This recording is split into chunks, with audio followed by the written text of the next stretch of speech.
Saya mau melanjutkan yang kemarin adalah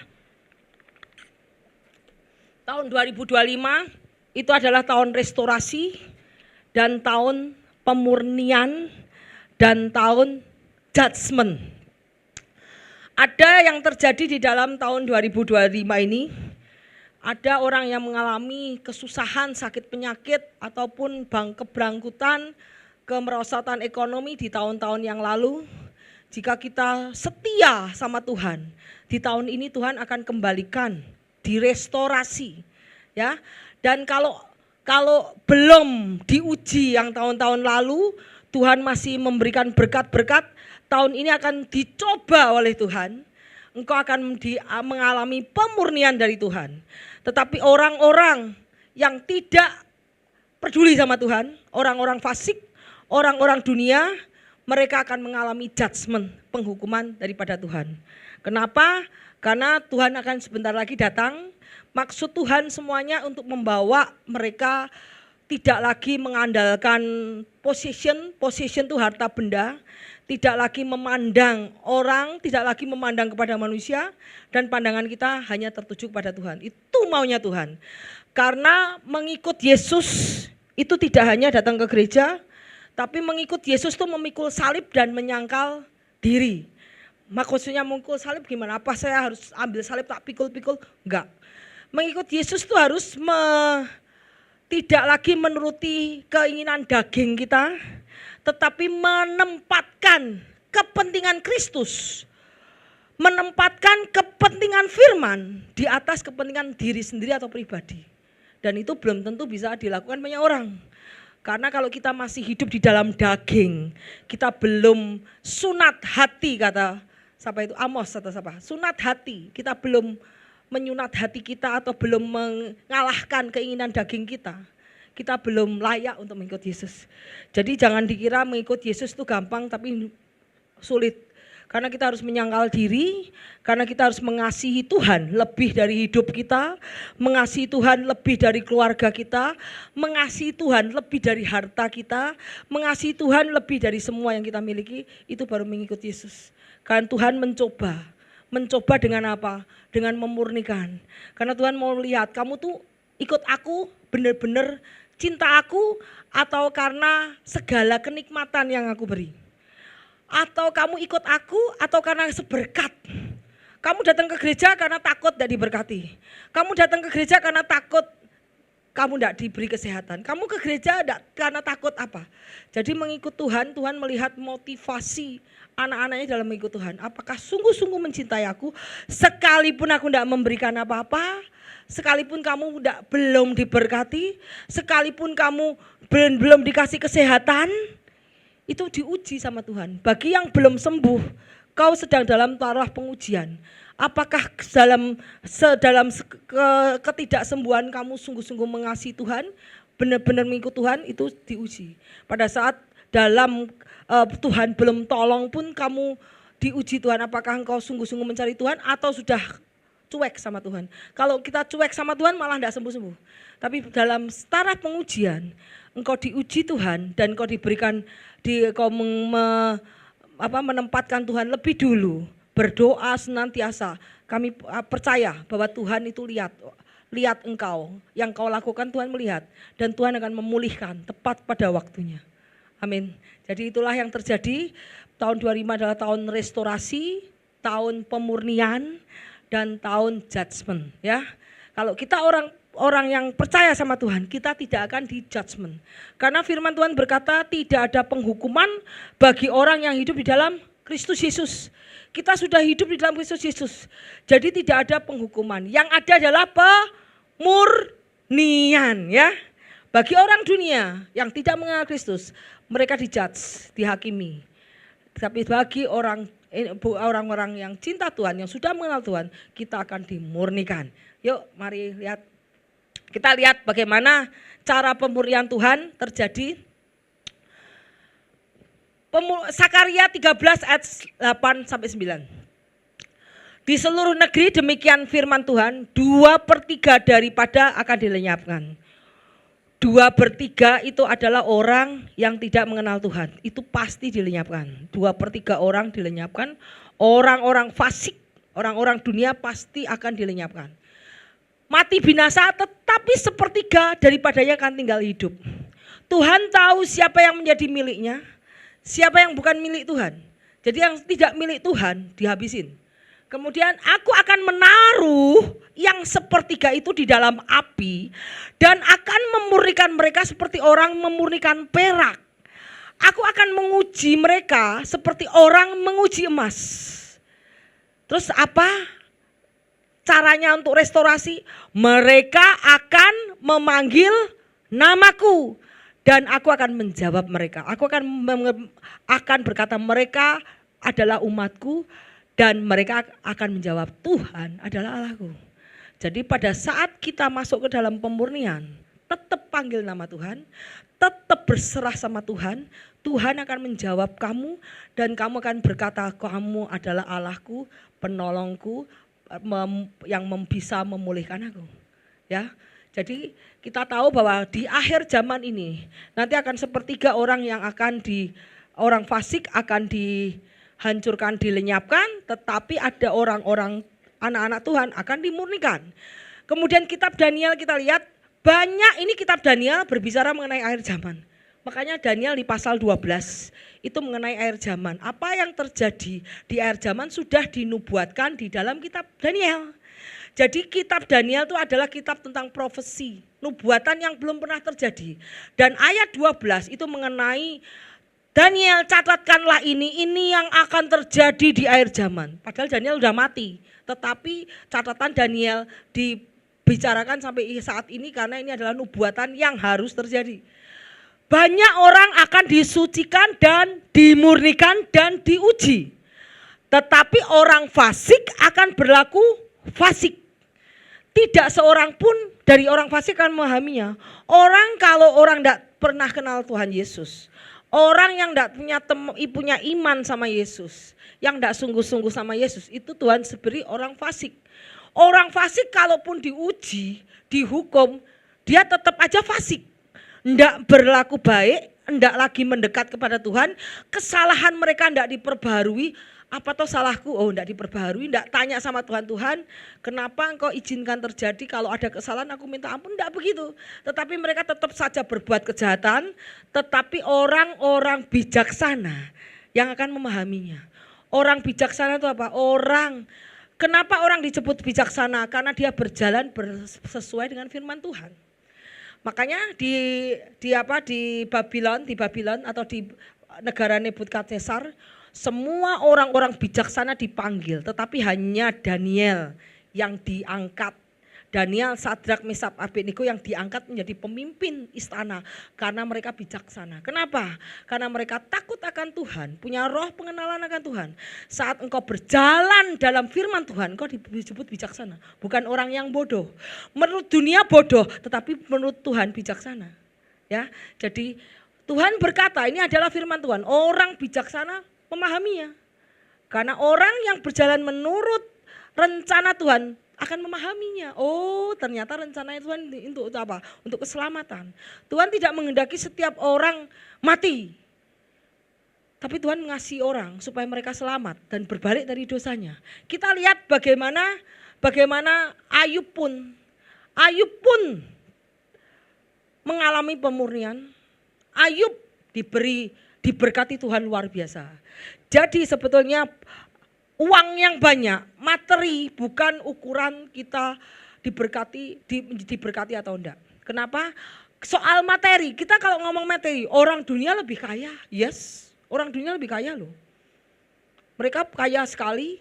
Nah, tetapi apakah dengan kekayaan itu mereka jauh sama Tuhan atau berbuat malah dengan kekayaan yang mereka dapatkan mereka berbuat dosa lagi hingga bertumpuk-tumpuk dosanya dan dosanya sampai ke langit, Tuhan datang menghancurkan. Itu materi itu kekayaan yang dari dunia. Tetapi Tuhan tidak mau kekayaan yang Tuhan, berkat yang Tuhan berikan itu menjauhkan kita daripada kebenaran firman Tuhan. Jadi hendaklah Tuhan memberkati masing-masing anaknya sesuai ukuran iman. Maaf ya, kalau Tuhan berkati nanti dulu. Ukuran imanmu seberapa? Kalau imanmu masih segini, kamu bisa menanggung iman segini. Berkatmu segini, kalau kamu dikasih berkat lain, imanmu menggeser. Tuh semua harus by proses. Berkat lewat Tuhan itu by proses, enggak ada keburu-buru, terburu-buru tiba-tiba pengen kaya, dapat lotre jebret pengen kaya, tiba-tiba pengen kaya, aku nyuri aja ngerampok bank pengen kaya, kemudian aku tiba-tiba pengen kaya dengan apa, aku minta suap aja langsung dapat beli mobil, korupsi beli mobil. Tuh berkat dari Tuhan tidak buru-buru, by proses. Kamu dikasih 1 gelas ini dikasih berkat, Tuhan full. Kemudian kamu dinaikkan lagi hingga kamu siap menanggung berkat itu dan siap menanggung semuanya. Kalau kamu sekarang ngerampok bank, kamu tidak punya keahlian untuk mengatur uang, tidak punya keahlian untuk bekerja, uangnya habis gak? Kamu ngerampok lagi, enak kok, enak ngerampok cepet daripada aku kerja pagi mikir sore mikir, ngerampok lagi cepet dapat uang lagi. Kalau Tuhan melihat itu, jadi rezeki yang Tuhan kasih itu membawa kejahatan itu bukan dari Tuhan. Jadi berkat atau sukses manusia bukan dari materi. Kalau materi kita lihat orang-orang dunia materinya banyak, tetapi kehidupan mereka tidak jauh dari korupsi, tidak jauh dari pemerasan, tidak jauh dari penindasan, tidak jauh dari pencurian, perampokan. Sekarang perampokan berjas ya, enggak pakai ini ya, tusuk-tusuk sekali ya. Pakai jas kemudian pakai ini ya. Langsung akun di bank langsung hilang rayup ya. Pakai pencet ini ya, pencet itu kemudian kita akun kita kesedot semua ya, ini IPK, APK. Pencet APK susah semua. Kaya. Apakah itu mempermuliakan nama Tuhan? Apakah itu membawa kita semakin intim sama Tuhan? Saya kira enggak. Bukan itu yang Tuhan mau. Kekayaan yang Tuhan berikan itu lewat proses. Enggak bisa kamu kaya mendadak. Karena kamu akan mencari kekayaan dengan cara yang enggak halal. Dan kamu akhirnya end up-nya tidak bisa diselamatkan. Sampai Tuhan bekerja, menghukum. Dengan cara apa? Di penjara, dikebukin orang. Terus itu yang akan itu supaya apa? Membawa kamu kembali dari jalan yang salah. Kita lihat bagaimana Tuhan pun memurnikan anak-anaknya. Tuhan ingin selalu memberkati anak-anaknya. Tetapi Tuhan ingin melihat apakah kamu ke gereja hanya karena mau diberkati? Ataukah kamu mau perpuluhan cuman karena takut tidak diberkati? Coba, maka Tuhan tuh sering mencoba. Coba. Makanya dia bilang sama iblis bilang, coba Tuhan kalau kau ambil kekayaannya. Coba Tuhan kalau kau ambil keluarganya. Coba Tuhan kalau kau ambil, apakah dia masih menyembah Engkau? Jadi semua orang yang anak-anak Tuhan pun harus mengalami proses pemurnian. Supaya imanmu, Tuhan melihat kamu setia sama Tuhan bukan karena apa-apa. Bukan karena harta, bukan karena benda, bukan karena berkat. Tetapi karena memang kamu setia sama Tuhan, bahkan kamu rela mati sama Tuhan. Bukankah Tuhan juga rela mati untuk kita? Tuhan sudah rela mati untuk kita. Kita beri apa sama Tuhan? Enggak loh. Kita belum bisa memberi apa-apa sama Tuhan. Tapi Tuhan Yesus sudah rela mati untuk kita. Dan Tuhan sudah memberikan kita, ya terang kamu tunduk sama Tuhan. Lah kamu banyak dikasih orang tunduk. Coba kamu tidak dikasih apa? Apakah kamu bisa tunduk sama Tuhan atau kamu merendahkan Tuhan? Karena Tuhan tidak ngasih apa-apa. Tuhan ingin hati kita, kalau dia sudah rela mati untuk kita, yang kita belum bisa memberikan apa-apa sama Tuhan. Tuhan bilang, apakah kamu rela mati untuk aku ketika aku tidak memberikan kamu apa-apa? Itu ujian loh, tidak semua orang bisa loh. Tapi kalau kita bisa seperti Kristus hidup, itu kita sudah menyangkal diri dan memikul salib. Itu benar-benar kamu akan mendapat pangkat tertinggi di surga. Bukan di dunia ini, karena dunia ini dikuasai oleh orang-orang jahat. Tetapi di kerajaan yang Tuhan akan bangun nanti. Jadi kita lihat bagaimana Ayub pun diuji. Pertama Ayub diuji. Ayub orang saleh enggak? Saleh. Orang benar. Bukan jahat loh. Jadi setiap anak-anak Tuhan akan mengalami pemurnian. Setelah mereka diberkati, mereka akan diambil berkatnya untuk dimurnikan. Jadi kalau jangan mikir, wah aku tidak diberkati Tuhan. Tahun lalu gua diberkati limpah ruah. Kok tahun ini gua kurang ya? Berarti kamu dalam taraf pemurnian. Karena Tuhan melihat dalam berkat-berkatnya kamu bisa memuji Tuhan, bisa sungguh-sungguh mencari Tuhan. Tetapi dalam kekurangan Tuhan akan melihat respon kita. Saat kelimpahan responmu apa? Saat kekurangan responmu apa? Itu yang mau dilihat Tuhan. Ya, karena kita tahu kadang-kadang orang begitu kaya udah lupa sama Tuhan. Kekayaan dan kekurangan bisa membuat orang berubah. Dan Tuhan di sini ingin merespon. Kenapa? Karena Tuhan berkata di mana hartamu berada, di situ hatimu berada. Ya, karena kekayaan, kekuatan itu adalah kekuatan manusia. Jadi Tuhan mau lihat respon kita. Jadi kita lihat bagaimana pemurnian pun dilakukan kepada Ayub. Nomor 1, karena Ayub adalah hamba yang Tuhan, setan mendakwa. Terang saja Tuhan, Ayub setia sama Tuhan. Dikasih uang kok, kamu berkati, kamu pagari seluruh harta bendanya. Kamu pagari, kau berkati anak-anak cucu mantunya. Kau pagari kesehatannya semua. Coba kalau pagar itu kamu ambil, apakah Ayub masih setia? Dari sini Tuhan membuat Ayub kehilangan kekayaannya. Tuhan izinkan terjadi. Tuhan membuat Ayub kehilangan kekayaan, Tuhan membuat Ayub kehilangan anak-anaknya. Kenapa Tuhan tidak menyayangkan anaknya Ayub? Karena anaknya Ayub anak yang cuek, tidak sungguh-sungguh dalam Tuhan.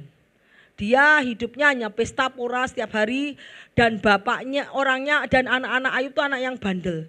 Dikasih tahu bapaknya nggak bisa, makanya bapaknya isinya berdoa, mendoakan, takut berbuat dosa.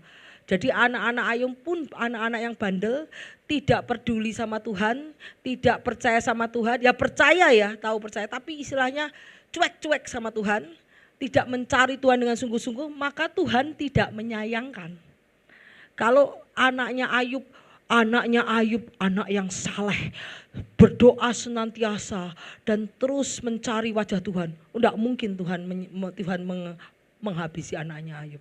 Pasti ngomong sama iblis, tetapi sayangkannya nyawanya. Tapi karena anak-anak Ayub, anak yang suka dikasih tahun, suka melawan, Ayub hanya diam saja. Wes aku diam aja lah, yang penting aku tiap hari doain. Tetapi Tuhan kan tetap tidak berkenan. Makanya keluarganya pun Tuhan izinkan anak Ayub mati. Tuhan izinkan kesehatan Ayub diambil juga, dikasih cacar, dikasih penyakit barah, ya toh, kayak cacar tuh barah. Dan tapi ingat Tuhan bilang sama iblis, sayangkan nyawanya, ya. Jadi dikasih barah.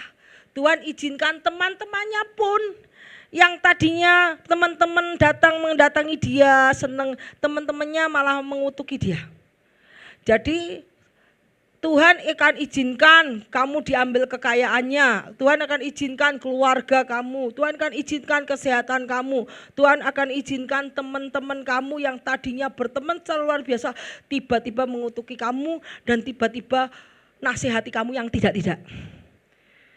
Tuhan ingin tahu respon kamu. Apa itu teman-temanmu datang? Bukannya membuat iman tapi malah mendakwa yang tidak benar. Jadi Tuhan akan izinkan itu menjadi pemurnian bagi Ayub. Dan setelah kita lihat, setelah terjadi pemurnian, setelah Ayub mengalami fase-fase itu, apa yang terjadi? Restorasi. Jadi Ayub dipulihkan bahkan berapa kali lipat, 2 kali lipat dari apa yang dia punya. Anaknya cantik-cantik, ternaknya menjadi 2 kali lipat, semua dipulihkan. Jadi Ayub menjadi orang yang sangat kaya setelah mengalami proses pemurnian. Jadi kalau kita masuk dalam proses pemurnian, kita selalu ingat Ayub. Oh, Ayub juga dimurnikan, dan kita tetap mencari Tuhan, maka kita akan keadaan kita yang setelah mengalami pemurnian akan lebih baik daripada sebelumnya. Ya. Kemudian kita lihat baca Roman 5 ayat 3 sampai 5. Dan bukan hanya itu saja, kita malah bermegah juga dalam kesengsaraan kita. Karena kita tahu bahwa kesengsaraan menimbulkan ketekunan.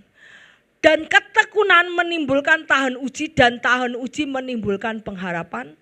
Dan pengharapan tidak mengecewakan. Karena kasih Allah telah dicurahkan dalam hati kita oleh Roh Kudus yang telah dikaruniakan kepada kita.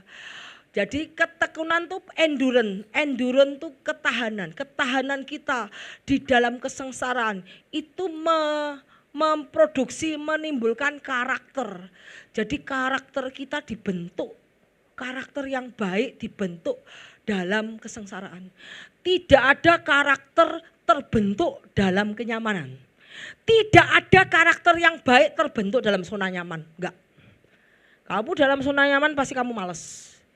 Pasti kamu cuek, karena keadaan berlangsung apanya. Tapi pada saat kamu sengsara, pada saat kamu menderita, kamu akan menjadi humble, rendah hati. Kamu akan menjadi rajin, kamu akan menjadi tergantung sama Tuhan. Pada saat kamu tidak bisa apa-apa, kamu akan tergantung sama Tuhan. Tuhan mau karakter seperti itu, ketergantungan kepada Tuhan dan penundukan diri, kerendahan hati. Tuhan yang mau. Dan itu tidak akan bisa kamu dapatkan pada saat kamu di dalam zona nyaman atau di dalam kesenangan. Tetapi semua penderitaan yang terjadi itu akan membuat karakter kamu bertumbuh. Iman kamu bertumbuh kepada Tuhan. Kita lihat ya bagaimana kita bermegah dalam kesengsaraan kita, karena dengan sengsara kita tekun, berdoa terus. Berdoanya tambah lama gak kalau sengsara? Pasti tambah lama. Kalau lagi senang berdoanya, oh Tuhan terima kasih untuk berkat-Mu, amin. Tapi kalau kamu lagi sengsara, oh Tuhan tolong aku gak bisa bayar anak sekolah. Tuhan besok gimana Tuhan? Aku gak bisa makan. Tambah bersama. Jadi rohmu dibangkitkan saat kamu sengsara. Jadi penderitaan itu menimbulkan karakter yang baik yang Tuhan mau. Makanya selalu Tuhan bawa orang-orang pilihannya masuk ke dapur api.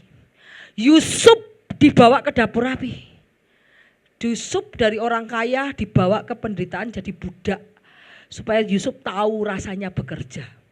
Tahu rasanya cari uang. Kalau di rumah bapaknya dia nggak bisa tahu caranya ngasih uang. Semua tersedia.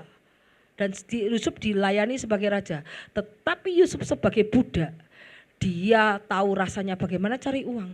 Tahu rasanya melayani orang. Tahu rasanya bangun pagi, kerja keras. Itu kan membentuk karakter rajin di dalam hidup Yusuf. Kalau Yusuf tetap di rumah bapaknya, karakternya tetap males. Negara dipimpin orang males jadi enggak? Suatu negara dipimpin orang yang malas enggak jadi. Tapi negara dipimpin orang yang rajin bekerja dan rajin karena sudah terlatih menjadi budak. Negara akan maju dipimpin orang yang rajin. Karena dia cekatan, apa-apa bisa bekerja, apa-apa kerjakan sendiri. Jadi itulah kenapa banyak orang-orang pilihan Tuhan dibawa ke dapur api. Karena untuk menimbulkan karakter yang baik. Yuk kemudian maju. Kita lihat. Terus kita lihat pencobaan yang kamu alami adalah pencobaan biasa. Tidak melebihi kekuatan manusia. Sebab Allah setia. Karena itu Ia tidak akan membiarkan kamu dicobai melampaui kekuatanmu. Pada waktu kamu dicobai Ia akan memberikan kepadamu jalan keluar sehingga kamu dapat menanggungnya. Pada saat kita lihat pada saat si Ayub dicobai. Pada saat Ayub sudah setengah mati stres, Tuhan selalu datang memberi kekuatan, memberi jawaban. Juga Yusuf, selalu ada pertolongan Tuhan di sana. Ada tangan Tuhan saat kita dalam dapur api. Tuhan tuh melihat dan tidak akan pernah meninggalkan kita. Karena dia mau tahu respon kita pada saat kita dalam dapur api. Dapur api itu seperti mau menjadi emas, itu harus dihilangin kotoran-kotoran. Karaktermu yang jelek-jelek sama Tuhan dihilangin satu-satu. Sehingga kamu menjadi sempurna. Karena Tuhan mau saat dia memanggil anak-anaknya menjadi alat bagi dia, itu kamu disempurnain. Karaktermu yang jelek-jelek dihilangin sampai engkau murni. Menjadi karakter seperti Kristus. Jadi kalau kita masuk dapur api, oh Tuhan terima kasih, aku belajar. Lewat dapur api aku mau mempunyai karakter yang lebih baik. Karena karaktermu yang tidak sesuai dengan Kristus akan dihilangkan, dibakar, habis. Sebab aku yakin bahwa penderitaan zaman ini tidak dapat dibandingkan dengan kemuliaan yang akan dinyatakan kepada kita. Jadi penderitaan yang dialami Ayub tidak sebanding dengan setelah direstorasi dia akan mendapatkan banyak berlimpah-limpah. Juga Yusuf dalam penderitaannya dia dipanggil Tuhan untuk menjadi alatnya, masuk ke dapur api dulu. Dan pada saat dia menjadi raja, dia sudah tidak ingat penderitaannya masuk dapur api. Ngerti ya? Jadi apapun yang kita lakukan hari ini pun, kalau kita masih menderita, masih ada yang sakit belum disembuhkan, kalau kita ada yang keuangan belum dipulihkan, terus kita tetap cari Tuhan, tetap berdoa, tetap senantiasa mencari Tuhan. Kita percaya penderitaan kita nanti akan terbalas suatu saat. Karena Tuhan melihat respon kita dan kita akan direstorasi seperti Tuhan merestorasi Ayub dan merestorasi Yusuf. Ya, kita lihat kemudian, bergembiralah akan hal itu sekalipun sekarang ini kamu seketika harus berduka cita berbagai cobaan. Ya Tuhan, aku berduka cita. Tapi dengan penderitaan ini kita yang tadinya hidup kita sombong, kita dibuat tidak punya uang. Kalau tidak punya uang apa yang disombongkan? Yang hidup kita menggantungkan kepada sesuatu yang apa yang menjadi kekuatanmu lama-lama akan dihilangkan oleh Tuhan. Dan kamu tidak bisa apa-apa, kamu bisa merendahkan diri, kamu bisa tunduk, bisa tergantung sama Tuhan. Dari situ kamu akan mengalami pemulihan. Hidupmu akan lebih baik dalam campur tangan Tuhan. Kalau sekarang kamu tidak mau campur tangan Tuhan, enggak Tuhan aku masih kuat kok. Ke gereja cuma datang setor muka, ya udah Bu, masih ada kerjaan. Ke gereja hanya datang setor muka, baca Alkitab, baca Pak, memahami ya sedikit-sedikit, melakukan belum bisa Pak. Karena kamu masih mengandalkan kekuatanmu. Tapi pada suatu saat kamu akan dimasukkan ke dapur api, di mana kau akan kehilangan semua kekuatanmu dan kamu akan bergantung sepenuhnya pada Tuhan. Dari situ titik pertama Tuhan akan bekerja dalam hidupmu, lalu kamu akan mengalami imanmu bertumbuh terus. Dulu saya adalah pengusaha dan saya mengandalkan kekuatan sendiri. Sampai kekuatan saya hilang. Saya mengandalkan harta saya jujur saya pengen kaya. Saya berusaha keras, saya harus punya uang. Saya harus bisa memberikan sekolah yang baik untuk anak-anak saya. Semua harus saya lakukan dan saya kerja pagi siang malam. Sampai Tuhan ambil kekuatan saya. Saya diizinkan Tuhan mengalami kebakaran sampai sebulan saya tidak bisa kerja, saya tidak bisa berpikir, saya nangis sama Tuhan. Dulu saya pikiran di benak saya cuma cari uang. Saya bukan tamak atau cinta uang enggak. Saya berpikirnya bukan tamak atau cinta uang enggak. Saya harus cari uang supaya keluarga saya, supaya hidup saya baik. Saya hanya berpikir seperti itu. Dulu saya selalu cari uang. Sampai satu saat Tuhan biarkan kemampuan saya cari uang enggak ada sama sekali. Wow, saya dihilangkan kemampuan saya untuk cari uang. Dalam sebulan saya enggak bisa apa-apa, terbakar dari pipi semua sampai ke habis. Saya sampai ngomong waktu itu, gimana ini aku cari uang, gimana ini untuk bayari karyawan, gimana ini untuk bayar ini semua kalau saya enggak bekerja. Sampai kalau asuransi tanya saya, Bu siapa yang mencari nafkah saya? Waduh, ibu kayaknya perlu diasuransikan. Kenapa bahaya? Kalau ibu tidak bisa mencari nafkah lagi, apa yang terjadi di dalam keluarga ini, di dalam bisnis pekerjaan ibu? Karena saya pencari nafkah. Dulu sebegitunya saya, sampai Tuhan menghilangkan kemampuan saya cari nafkah. Saya dibuat tidak bisa cari nafkah.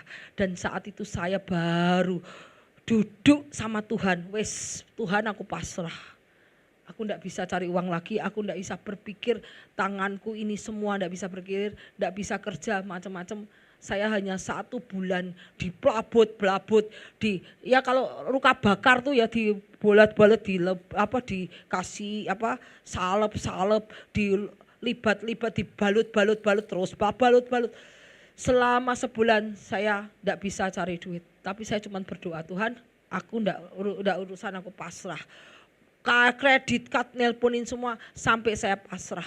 Setelah saya pasrah sama Tuhan, saya lepaskan kemampuan saya cari uang sama Tuhan. Tuhan kirimkan aneh-aneh. Tuhan kirimkan banyak rezeki yang saya tidak pernah pikirkan, saya tidak cari, dan rezeki itu datang sendiri. Dari situ saya mulai, iman saya tumbuh. Setelah saya meninggalkan apa yang menjadi kekuatan saya, kehebatan saya, Tuhan izinkan kehebatan, kekuatan saya hilang. Dan saya bisa surrender total sama Tuhan. Saat itu Tuhan kirimkan yang aneh-aneh. Pembeli bisa datang tiba-tiba tanpa diundang, datang. Tidak usah kita harus berjuang, tapi dia datang. Tuhan kirimkan banyak sehingga kita bisa melewati hari-hari itu. Bisa melewati untuk membayar apa saja, itu semua bisa lakukan. Dari situ iman saya mulai tumbuh. Kapan iman ibu tumbuhlah itu sejak itu saya kayak kebakaran, saya terjadi kebakaran dan kemudian Tuhan manggil saya dimurnikan dan inilah saya sekarang. Jadi karakter saya udah berbeda dari dulu. Ya. Jadi itu yang Tuhan mau, ketergantungan sama Tuhan. Kalau menurut manusia enggak boleh tergantung, tapi Tuhan mau kita tergantung sama Tuhan. Sehingga kekayaan, kehebatan, kekuatan manusia, apapun yang kita miliki sudah tidak menarik kita lagi. Ya, dan itu Tuhan mau singkirkan.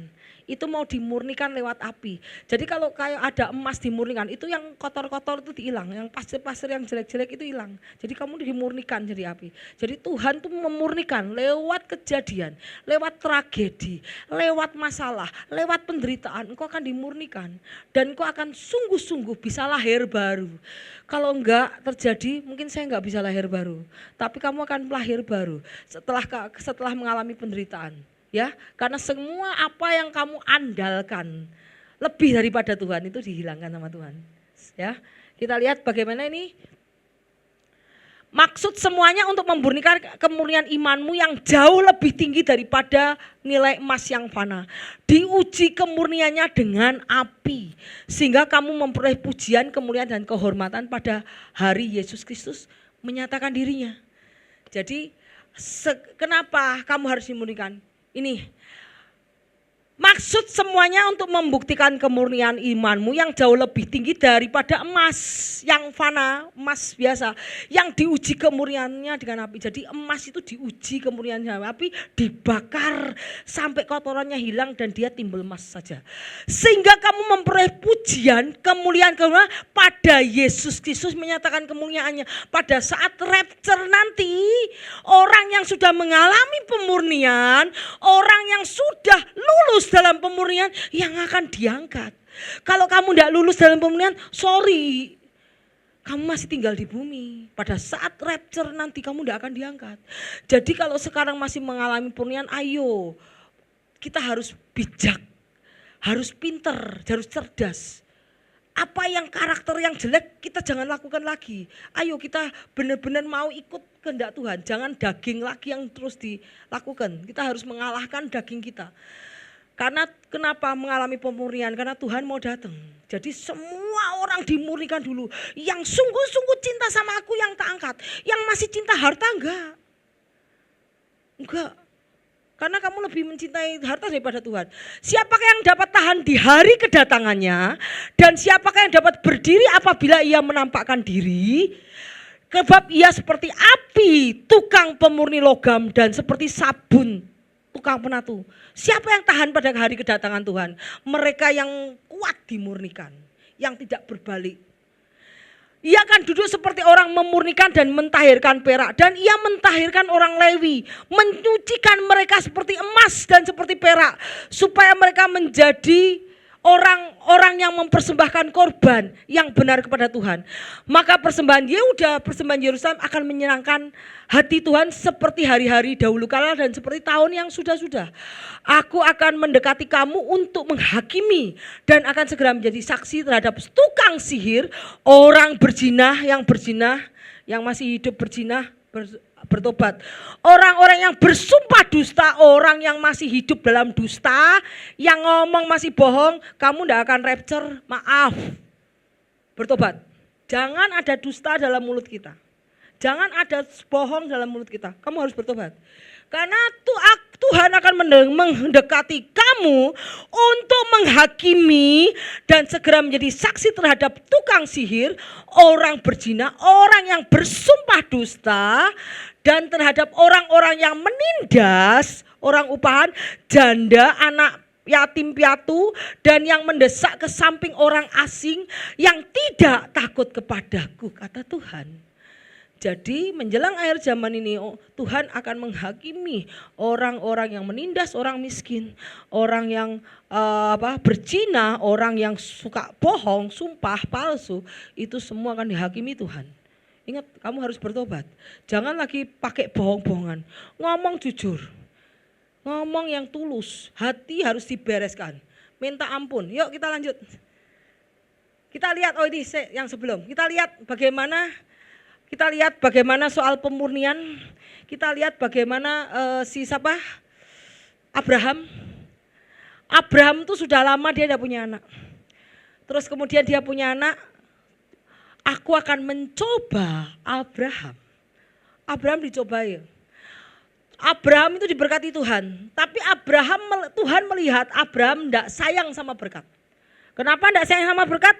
Setiap kali dia dapat berkat, dia selalu menyumbahkan, mempersembahkan korban bagi Tuhan. Mau persembahan sulung, persembahan janu, persembahan perpuluhan, semua dipersembahkan sama Tuhan. Setiap kali Abraham dapat rezeki, dia membuat mezbah, dipersembahkan sama Tuhan. Tuhan melihat hatinya Abraham tidak terikat sama harta. Hatinya Abraham tidak terikat sama possession. Possession itu barang milik, enggak. Karena setiap kali ada apa dia tersembah. Tuhan tuh melihat hati kita, ya. Yang dilihat Tuhan apa Abraham itu sayang banget sama anaknya Ishak. Ini disayang-sayang, anak manja ini satu ini. Ishak tuh anak yang dimanja karena dia lahir pada masa tuanya, di mana Sarah tidak bisa melahirkan pada masa tua. Tuhan melihat, wah ini Sarah sama Ishak ini mengasihi anaknya. Tak coba anaknya, tak dicoba Tuhan. Serahkan anakmu kepadamu untuk dipersembahkan. Jadi seorang Abraham pun dicoba ya Tuhan. Mau tanya, Abraham salah apa? Dosa apa? Enggak. Tetapi orang-orang pilihannya, orang-orang yang dipilih Tuhan akan selalu dicoba. Tuhan mau lihat hatimu benar-benar sama aku, apa karena harta, apa karena tak kasih apa-apa, baru kamu tunduk, atau karena kamu mengasihi aku bukan karena harta, kekayaan, bukan karena apa. Dan Abraham pun dicoba. Tuhan sudah lihat, begitu dia lihat bagaimana Abraham mengasihi Tuhan lebih dari anaknya sendiri, mengasihi Tuhan lebih dari keluarganya sendiri. Bahkan dia bisa melawan si Sarah loh. Tidak ngomong sama Sarah loh. Istilahnya dia tidak mengindahkan Sarah. Di sini kita lihat bagaimana hati Abraham lebih takut kepada Tuhan daripada kepada istri, daripada kepada anak. Sudah teruji? Sudah. Makanya setelah ini apa janji Tuhan kepada Abraham? Aku akan memberkatimu, keturunanmu akan seperti bintang di langit, dan kamu akan memberikan kamu tanah. Sampai sekarang Tuhan memberkati Israel karena si Abraham loh. Sampai sekarang Tuhan tidak pernah, kenapa? Tuhan nangis lihat pengorbanan Abraham kepada Tuhan. Karena dia lebih mengasihi Tuhan daripada keluarga, daripada istri, daripada anak, daripada hartanya. Itu sudah teruji. Ya kan? Kemudian kita lihat yuk. Lanjut. Sejak zaman nenek moyangmu kamu telah menyimpang dari ketetapanku, tidak memeliharanya. Kembalilah kepadaku, maka aku akan kembali kepadamu. Sejak dari dulu kita sudah menyimpang dari Tuhan. Terus dengan cara apakah aku harus kembali? Bukankah manusia menipu Allah? Ini kalau bahasa Inggrisnya rob, merampok Tuhan. Ya. Namun kamu menipu aku, tetapi aku berkata dengan cara bagaimana kami menipu Tuhan? Engkau dengan persembahan persepuluhan dan persembahan khusus. Kamu telah kena kutuk, tetapi kamu masih menipu aku, ya seluruh bangsa. Ini kenapa saya ambil di kitab Maleakhi? Karena setelah pasal ini, setelah ini hari Tuhan. Jadi sebelum Tuhan datang kedua kali, ada tertulis bahwa pada akhir zaman orang-orang akan menjadi hamba uang. Dia akan mengejar uang, tidak peduli agama, melawan, itu semua akan terjadi di akhir zaman. Dan kitab Maleakhi ini saya ambil kenapa? Karena setelah pasal ini, pasal berikutnya adalah judgment hari Tuhan. Jadi sebelum Tuhan datang kedua kali ke dunia, yang menjadi musuh Tuhan adalah Mammon. Sebelum Tuhan datang kedua kali untuk menjemput rapture, itu musuh Tuhan adalah Mammon. Jadi Tuhan harus bereskan soal keuangan kita di dunia ini sebelum kita diangkat pulang. Makanya saya ambil kitab ini karena setelah Maleakhi ini adalah hari Tuhan. Hari Tuhan itu judgment atas bumi. Ya.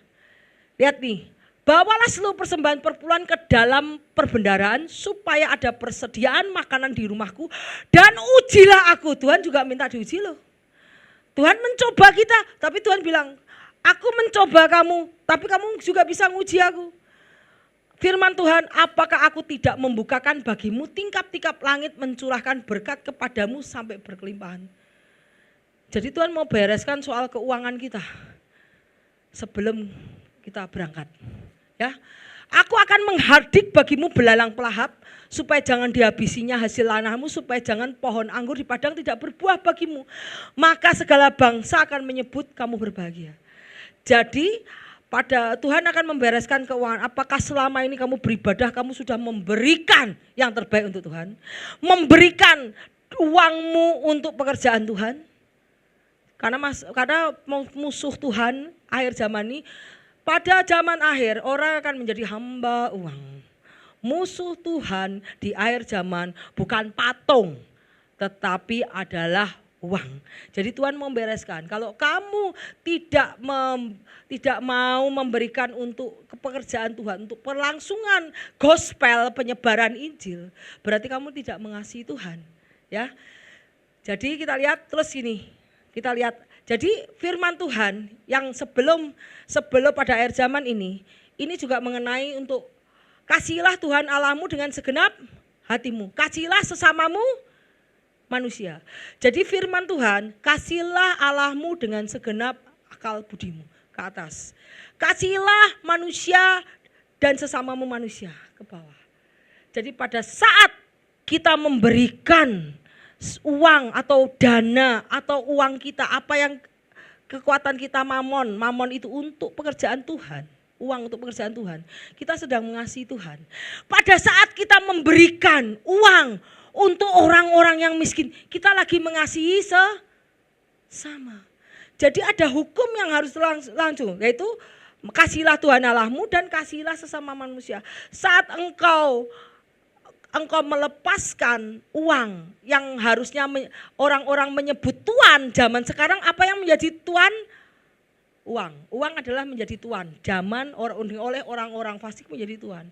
Saat kamu bisa memberikan untuk Tuhan, itu kamu sudah tidak menjadi hamba uang. Saat kau memberi, itu kamu sudah roh mamon itu sudah hilang, roh ketamakan itu sudah hilang. Saat kamu bisa memberi, saat kamu bisa memberi ke rumah Tuhan, itu kamu sedang mengasihi Tuhan. Saat engkau bisa memberi kepada sesama, engkau sudah mempraktekkan firman Tuhan, mengasihi sesama. Ya, jadi kita lihat, kenapa saya cantumkan ini? Karena pada saat sebelum judgment, Tuhan akan memisahkan kambing di sebelah kiri, domba di sebelah kanan. Yang kambing, itu orang yang tidak mau mengasihi Tuhan, tidak mau memberi, tidak memberi orang berpakaian didiemin, orang butuh minum tidak dikasih minum, itu kambing. Tetapi domba adalah orang-orang yang mau mengasihi Tuhan dan mau memberi kepada sesama. Karena akan terjadi pemisahan di akhir zaman. Ya, kemudian kita lihat, camkan ini, orang yang menabur sedikit akan menuai sedikit, orang yang menabur banyak akan menuai banyak. Hendaklah masing-masing memberikan menurut kerelaan hatinya, jangan dengan sedih hati atau kepaksaan. Dan Allah sanggup melimpahkan segala kasih karunia kepada kamu supaya kamu senantiasa berkecukupan di dalam segala sesuatu. Ini soal memberi kepada sesama. Jadi kalau memberi sesama, berilah sesuai dengan hati nuranimu atau menurut kerelaan hatimu. Berilah, kamu akan diberi, suatu takaran yang baik akan dipadatkan, akan digoncang dan akan tumpah keluar, akan dicurahkan ke dalam ribaanmu. Sebab ukuran yang kamu pakai untuk mengukur akan diukurkan kepadamu. Jangan takut memberi, karena aku kalau memberi nanti kekurangan. Salah. Firman Tuhan tidak pernah mengatakan kamu kalau memberi uangmu tambah habis, kamu kurang. Saya tidak pernah lihat di dalam firman Tuhan kalau memberi engkau akan miskin. Tetapi ada yang berkata, banyak orang yang menyebar harta tapi bertambah kaya. Ya, kita lihat yuk, lanjut. Tuh, cepet banget. Kita lihat ayatnya, tetapi mereka yang ingin kaya terjatuh dalam pencobaan, ke dalam jerat dan berbagai nafsu yang hampa, yang mencelakakan dan menenggelamkan manusia ke dalam keruntuhan dan kebinasaan. Karena akar segala kejahatan ialah cinta uang. Sebab oleh memburu uanglah beberapa orang telah menyimpang dari iman, menyiksa dirinya dari berbagai duka. Karena kamu ingin cepat-cepat kaya, akhirnya Tuhan bilang jangan lakukan suap, jangan riba, jangan menindas orang, kamu kejar. Karena itu yang paling cepat dapat uang. Ya, kamu menolak segala firman Tuhan hanya untuk memburu uang. Itu kamu sedang menjadi hamba uang. Ya, janganlah kamu menjadi hamba uang. Cukupkanlah dirimu dengan apa yang ada padamu. Karena Allah telah berfirman, apa Tuhan bilang, aku sekali-sekali tidak akan membiarkan engkau, dan aku sekali-kali tidak akan meninggalkan engkau. Katanya lagi kepada mereka, berjaga-jagalah dan waspadalah segala ketamakan. Walaupun seorang berlimpah hartanya, hidupnya tidak tergantung kepada kekayaannya itu. Amsal mengatakan jangan bersusah payah untuk menjadi kaya. Tinggalkan niatmu ini, karena kalau engkau mengamatinya, lenyaplah ia, karena ia tiba-tiba bersayap terbang ke angkasa seperti Raja Wali.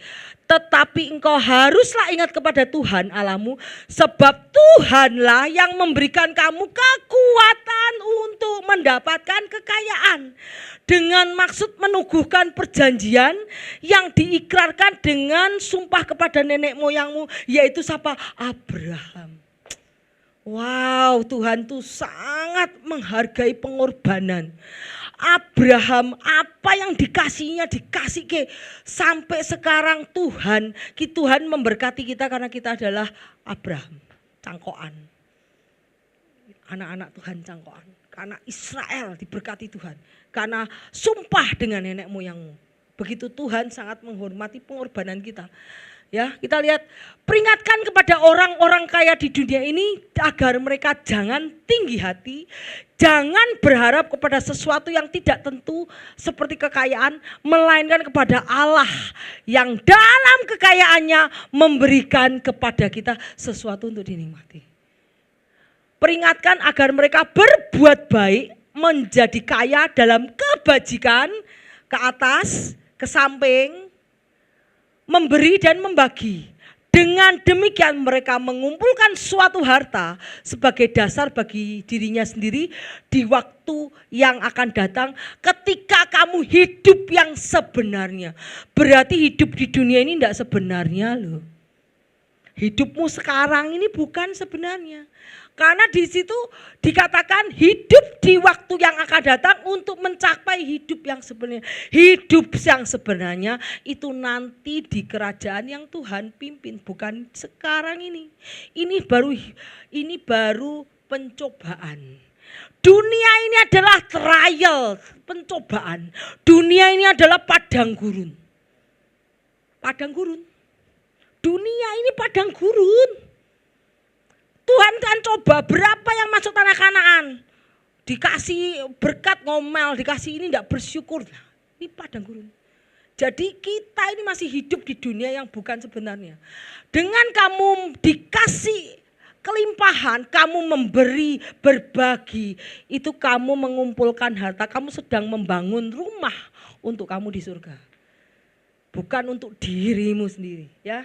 Jadi kita lihat bagaimana karena berkat Tuhanlah yang menjadikan kaya, bukan susah payah. Susah payah tidak akan menambahinya. Jadi kalau kita mau pengen punya sesuatu, nyatakan planning kita sama Tuhan. Tuhan akan menetapkan langkah-langkah kita, membuat kita berhasil. Kalau kita pakai pikiran sendiri, pikiran jahat yang muncul. Kenapa? Karena tubuh kita ini tubuh yang jahat. Hati manusia ini sudah jahat dari sononya. Dari setelah Adam makan buah sudah jahat. Kita minta tuntunan Roh Kudus, kita masukkan firman ke dalam hati kita yang akan menerangi hati kita, menerangi pikiran kita, menerangi tingkah laku kita, menerangi mulut kita, mata kita diterangi. Sehingga pada saat mata kita yang gelap jadi terang, apa yang kita lakukan jadi sesuai firman Tuhan. Jadi kalau cari duit pun untuk mempermuliakan Tuhan, bukan untuk kesombongan, bukan untuk menindas orang lain. Ya, kita lanjut yuk. Tak seorang pun dapat mengabdi kepada dua tuan. Jika demikian ia akan membenci seorang dan mengasihi yang lain. Atau ia akan setia kepada seorang dan tidak mengindahkan yang lain. Kamu tidak dapat mengabdi kepada Allah dan Mammon. Jadi kita tahu musuh Tuhan akhir zaman itu uang. Kenapa saya katakan ini sudah akhir zaman ya? Kita periksa hati kita, selidiki aku. Apakah aku benar-benar mengasihi Tuhan? Kalau kamu belum mengasihi Tuhan, berbalik ayo. Minta Tuhan proses. Matius 6:21, karena di mana hartamu berada, di situ hatimu berada. Beginilah berbicara satu orang yang takut akan Tuhan. Tuhan memperhatikan dan mendengarkan. Sebuah kitab peringatan ditulis. Orang-orang yang takut akan Tuhan dan orang-orang yang menghormati namanya. Tuhan menulis kitab orang-orang yang menghormati Tuhan. Mereka akan menjadi milik kesayanganku, firman Tuhan, pada hari yang kusiapkan. Tuhan menyiapkan hari loh. Waktunya tergantung waktu Tuhan loh. Pada hari yang kusiapkan aku akan mengasihi mereka sama seperti seorang menyayangi anaknya yang melayani dia. Jadi kalau kita melayani Tuhan dengan sungguh-sungguh, pada hari yang Tuhan siapkan, Tuhan akan mengasihi kita seperti anaknya sendiri. Dan Tuhan, ayat 18, nanti kamu akan melihat perbedaan antara orang benar dan orang fasik, antara orang yang beribadah kepada Tuhan dan orang yang tidak beribadah kepadanya. Tuhan akan berikan perbedaan. Kamu akan melihat perbedaan antara orang yang sungguh-sungguh mencari Dia dan tidak Dia. Mata Tuhan melihat. Kita tahu bagaimana kita hidup mengejar uang sampai akhir uang itu tidak akan bisa menyelamatkan kita. Pada saat kedatangannya yang kedua, uang kita sudah tidak kepake lagi. Tidak akan bisa menyelamatkan diri kita. Yudas, uangnya sudah tidak bisa memberi keselamatan sama dia lagi. Pada saat engkau menyesal, uang bisa membuat penyesalanmu bisa mengganti masa lalu, merubah masa lalu. Gak bisa. Bisakah dengan uang yang diterima bisa membuat Yesus tidak digantung, tidak dihukum? Maksudnya tidak disalib? Tidak bisa. Karena dia mengejar uang, akhirnya uang itu membawa penyesalan dan tidak berguna. Bahkan dia mengembalikan uangnya. Uang tidak akan bisa menyelamatkan engkau pada the judgment day, hari Tuhan. Ya, makanya Yesus atau Mammon. Yuk terus lanjut. Janganlah, terus apa yang harus kita lakukan? Janganlah hendaknya kamu khawatir tentang apapun juga. Nyatakan dalam segala hal keinginanmu kepada Allah dalam doa, permohonan dan ucapan syukur. Damai sejahtera Allah melampaui segala akal akan memelihara hati dan pikiranmu. Jadi hati dan pikir, pada saat kau berdoa, nyatakan segala hal, pergumulan, persoalan pada Tuhan. Tuhan akan membuat peace, damai hati dan pikiran, dan kamu akan tenang. Tidak ada uang wis terserah. kamu akan surrender total dan kamu lihat pertolongan Tuhan. Jangan kamu melakukan segala sesuatu berdasarkan pikiran kehendakmu sendiri. Tapi duduk tenang di dalam Tuhan, Tuhan akan kirimkan orang. Tuhan akan tiba-tiba kirimkan pelanggan, kirimkan customer, kirimkan apa. Pertemukan dengan orang-orang yang ditunjuk oleh Tuhan untuk memberikan berkat sama kamu. Percaya aja jalan Tuhan, ya. Kemudian serahkan segala kekhawatiran kepadanya karena bab Ia akan memelihara kamu. Jadi, Bu, saya enggak percaya kenapa orang Kristen enggak boleh kaya. Boleh, siapa yang bilang enggak boleh kaya? Jangan mengejar kekayaan, jangan ingin untuk terus menjadi kaya. Karena kalau firman Tuhan berkata apa? Barang siapa setia ke dalam perkara kecil, engkau akan diberikan perkara besar. Dan barang siapa tidak benar dalam perkara kecil, ia juga tidak benar dalam perkara besar. Jikalau kamu tidak setia pada hal mamon yang tidak jujur, siapakah kamu mempercayai kepada harta yang sungguhnya? Jika kamu dikasih berkat sedikit, tetapi kamu bisa mengolah, mengembangkannya, Tuhan akan berikan lagi berkat yang besar. Kamu dikasih seperti berkat segini, tiba-tiba kamu bisa mengolah, mengembangkan, kamu akan dikasih bejana yang lebih besar lagi. Kamu bisa mengolah lagi, kamu akan dikasih berjaya lagi. Nggak usah dikejar. Tuhan akan memberikan kamu bejana yang banyak. Kalau kamu setia dengan satu percaya, Tuhanlah yang akan memberikan kamu kekayaan. Nggak harus kamu kejar. Tetapi firman Tuhan Bapa, setialah pada perkara kecil. Setialah dengan pekerjaan yang kamu ada sekarang. Ingat loh, Yusuf setia loh dengan pekerjaannya. Yusuf setia dengan pekerjaannya sampai dia naik. Jadi kita harus setia dengan pekerjaan kita. Nanti Tuhan akan berikan promosi, Tuhan akan berikan berkat-berkat lagi, engkau akan dinaikkan. Promosi bukan datang dari timur, barat, utara, promosi datang dari Tuhan. Tuhan akan mempromosikan pada saat kamu setia dalam pekerjaanmu, Tuhan akan mempromosikan. Jadi kaya gak? Kaya. Yusuf jadi budak, kaya gak? Kaya. Karena dia berjalan sesuai dengan planningnya Tuhan. Kayanya juga jadi berkat bagi banyak orang. Jadi bukan saya bilang tidak boleh kaya, boleh kaya. Kalau engkau kekayaanmu itu dipimpin oleh Tuhan. Lihat ya. Dan jikalau kamu tidak setia dalam harta orang lain, siapakah yang menyerahkan harta kepada dirimu sendiri? Nek kamu dikasihnya, ini kamu tak kasih ini, nanti kamu olah ya, berikan keuntungan.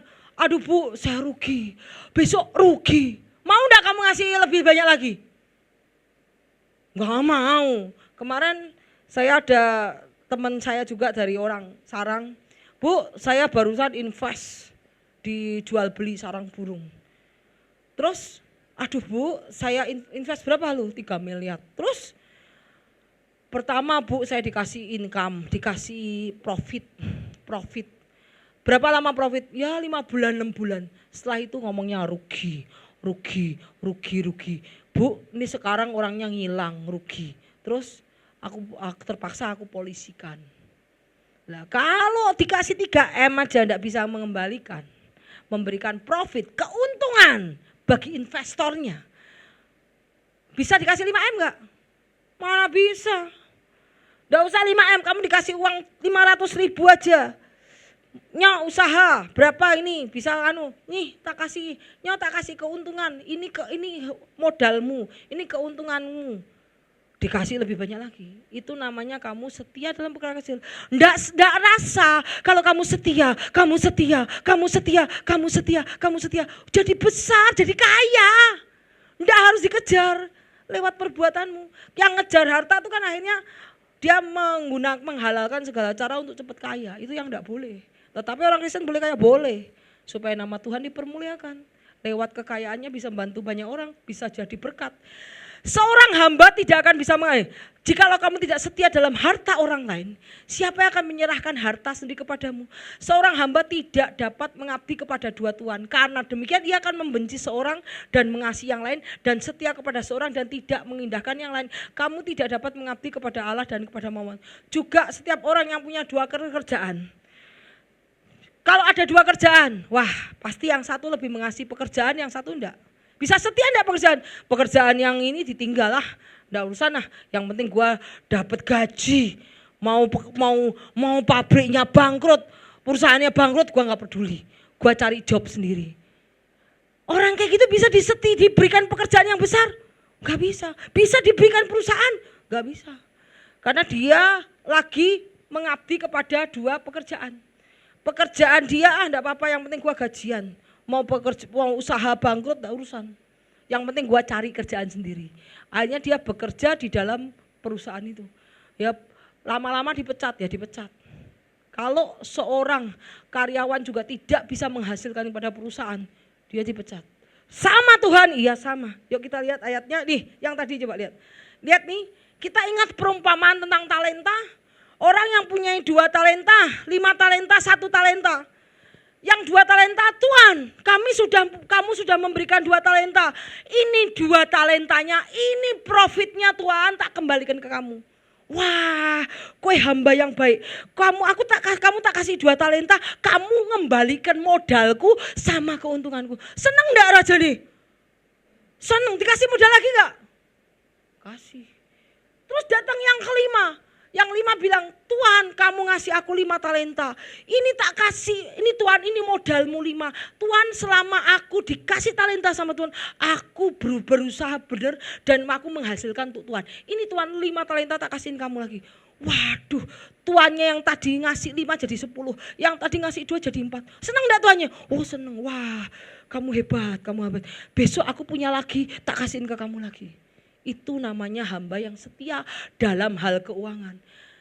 Kalau dikasih 5, dikasih 10, sugih enggak? Sugih enggak? Sugih. Bukan orang Kristen enggak boleh sugih.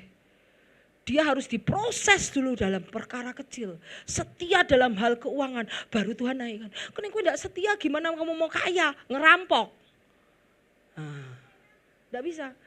Yang satu, Tuhan kamu orang yang enggak jujur, kamu mau invest tapi enggak mau kerja keras, aku yang suruh kerja keras, gua enggak mau.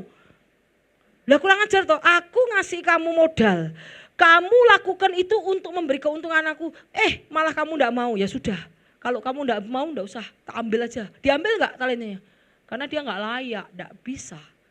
Jadi orang yang tidak bisa setia sama uang yang dia percayakan tidak akan diberikan kenaikan gaji, tidak akan diberikan promosi sama Tuhan. Ya, jadi kita orang boleh kaya boleh. Kalau engkau setia dalam perkara kecil, engkau akan diberikan. Enggak nyangka, enggak usah kamu kerja, kamu sudah kaya sendiri kok. Yuk kita lanjut yuk. Ini contohnya, seorang yang cinta uang mengabaikan keselamatan. Ada seorang datang kepada Yesus, katanya, "Guru, perbuatan baik apakah yang ku perbuat untuk memperoleh hidup yang kekal?" Jawab Yesus, "Apakah sebabnya engkau bertanya kepadaku tentang apa yang baik? Hanya satu yang baik, tetapi jikalau engkau ingin masuk ke dalam hidup, ini Tuhan ngomong, jika engkau mau masuk ke dalam kehidupan yang kekal, hidup, turutilah segala perintah Allah." Kata orang itu, perintah yang mana? Jangan berbunuh, jangan berzina, jangan mencuri, jangan mengucapkan saksi dusta, hormatilah ayah ibumu, kasihlah sesamamu manusia seperti dirimu sendiri. Kata orang, oh Tuhan, semua itu sudah aku turuti, apalagi yang masih kurang. Yesus berkata, jikalau engkau hendak sempurna, pergilah, jualah segala milikmu, berikan kepada orang miskin, maka engkau akan beroleh harta di surga. Maka kau datang kemari dan ikutlah aku. Orang muda itu mendengar perkataannya, pergilah dengan sedih sebab banyak hartanya. Sebab itu berkata kepada dia, aku berkata kepadamu, sesungguhnya sukar sekali orang kaya untuk masuk ke dalam kerajaan surga. Sebab aku berkata kepadamu, lebih mudah seekor unta masuk ke dalam kerajaan jarum daripada seorang kaya untuk masuk kerajaan Allah. Jadi kalau kamu kaya tapi tidak sesuai dengan kehendak Tuhan, kamu akan ini orang kaya ini adalah kamu, sukar sekali masuk kerajaan surga. Ya. Jadi yuk lanjut. Lalu berfirmanlah Tuhan, ini kemudian ini cerita tentang Musa. Ini saya mau kasih tahu bahwa penyediaan Tuhan hari demi hari itu enggak masalah. Jadi untuk yang baru menikah seperti Novi dan Hansen, Aduh Pak, saya nunda anak dulu, kalau nunda anak saya takut nanti gimana saya membiayai mereka. Tuhan tahu.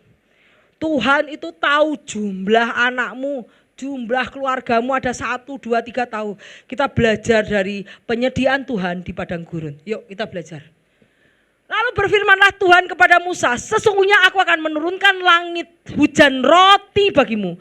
Maka bangsa akan keluar dan memungut tiap hari sebanyak yang perlu untuk sehari. Setiap keluarga, setiap bangsa akan keluar memungut tiap hari sebanyak yang perlu. Supaya mereka coba. Tuhan apa? Mencoba. Jadi segala sesuatu dicoba sama Tuhan. Apakah mereka hidup menurut hukumku atau tidak? Jadi apa yang kamu lakukan di dunia ini itu menurut hukum Tuhan atau tidak, kamu dicoba. Kalau kamu tidak menurut hukum Tuhan, kamu akan mengalami kejatuhan berkali-kali. Kamu akan dijatuh di ranah yang sama. Jatuh lagi. Tapi kalau kamu sudah lulus di ranah yang sama, kamu akan mengalami penghukuman, mengalami dicobai Tuhan sampai kamu menjadi sempurna. Karena Tuhan mau, karena aku sempurna maka Tuhan pengen kita juga sempurna seperti dia. Tetapi tidak langsung sempurna. Tuhan tidak menghendaki kita tuh sempurna total. Tetapi diproses oleh hukum dan oleh firman-Nya menjadi sempurna. Beginilah firman Tuhan. Dan pada hari yang ke-6 apabila mereka memasak yang dibawa mereka pulang, maka yang dibawa itu akan terdapat 2 kali lipat dari apa yang dipungut mereka sehari-hari. Jadi pada hari ke-6 mereka boleh memungut 2 kali lipat daripada hari ke-7. Karena hari 7 untuk memuji Tuhan, untuk beribadah pada Tuhan. Makanya kalau ada hari beribadah, jangan tidak beribadah. Karena ada hari-hari itu sudah disediakan Tuhan untuk memberi berkat sama kamu. Jangan lupakan ibadah. Jangan cari uang pada saat hari ibadah. Itu berarti kamu lagi mendewakan uang daripada Tuhan. Karena di sini tertulis pada hari ke-6 apabila mereka memasak yang dibawa, maka yang dibawa terdapat 2 kali lipat. Jadi hari ke-6 itu sebelum Sabat, hari ke-7 Sabat, hari ke-6 Tuhan akan memberikan double porsi rezeki untuk kamu sehingga kamu tidak usah bekerja pada hari ke-7. Karena hari ke-7 itu hari dikhususkan untuk beribadah. Berkatmu tuh sudah diatur sama yang di atas. Ngerti? Jangan dikejar. Kalau dikejar dia pergi, kabur. Karena berkat Tuhan itu yang menjadikan kita kaya. Susah payah tidak menghendaki. Karena Tuhan itu yang berkuasa atas berkat-berkat. Memberikan kepada yang dikasihinya. Ya, kemudian beginilah perintah Tuhan. Pungutlah itu tiap orang menurut keperluannya. Masing-masing kamu boleh mengambil untuk seisi kemahmu. Kalau orangnya 5, ngambilnya berapa? 5. Orangnya 2 ngambilnya berapa? 2. Kalau anaknya banyak 10, kamu ngambilnya berapa? 10. Tuhan sudah nakar berkat kita. Lihat nih. Perintah Tuhan, pungutlah itu tiap orang menurut keperluannya. Masing-masing kamu boleh mengambil untuk seisi rumahmu. Kalau kamu anaknya 2, aku orang tua 2, ada nenek, ada kakek, 1, 2, 6. Jadi seisi rumahmu berapa jumlah? Segomer seorang menurut jumlah jiwa. Jadi kalau seperti kamu punya karyawan, aku takut bayar karyawan, nanti aku tidak cukup, itu goblok. Nanti uangku, gajiku tidak cukup, itu bodoh. Kenapa? Karena pada saat kamu mulai memberkati orang, memberi penghidupan kepada orang, kamu bayar ke orang, kue akan dicukupkan. Kamu bayar 2 orang, 3 orang, otomatis nanti berkatmu akan dinaikkan. Supaya kamu bisa memberkati orang lewat gaji. Ngerti? Ya. Jadi Tuhan itu jangan takut untuk beri gaji. Itu adalah pikiran logika manusia. Tetapi logika menurut Tuhan tidak. God is my provident. Tuhan itu pemelihara hidup kita. Jehovah Jireh, penyedia kita. Saat dia tahu kamu bayar gaji orang berapa, 2, 3 orang. Otomatis kalau tidak berguna hilangin. Tetapi saat kamu membayar gaji orang-orang yang benar-benar baik sama kamu, yang menghasilkan untuk kamu, Tuhan tuh lihat, wah kamu kalau dikasih, ini kamu kalau berkatmu segini kurang, Tuhan akan tambahkan berkat. Lewat apa Anda ngerti? Serahkan sama Tuhan, Dia akan mencukupi kita. Seperti ini yang terjadi. Jadi beginilah perintah Tuhan, pungutlah itu tiap orang menurut keperluannya, masing-masing kamu boleh mengambil untuk seisi komahmu, segomer seorang menurut jumlah jiwa. Dan Tuhan akan kucoba. Dicoba.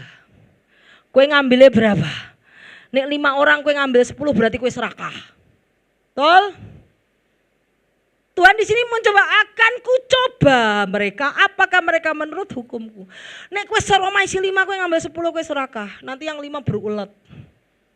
Enggak jadi berkat. Karena berkat kita sudah ditakar oleh Tuhan. Ya, lihat ya. Ketika mereka demikianlah diperbuat orang Israel, mereka mengumpulkan, ada yang banyak, ada yang sedikit.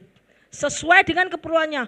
Yang satu kepala keluarga menghidupi 20 orang, dia ngambilnya 20 orang, 20 gomer.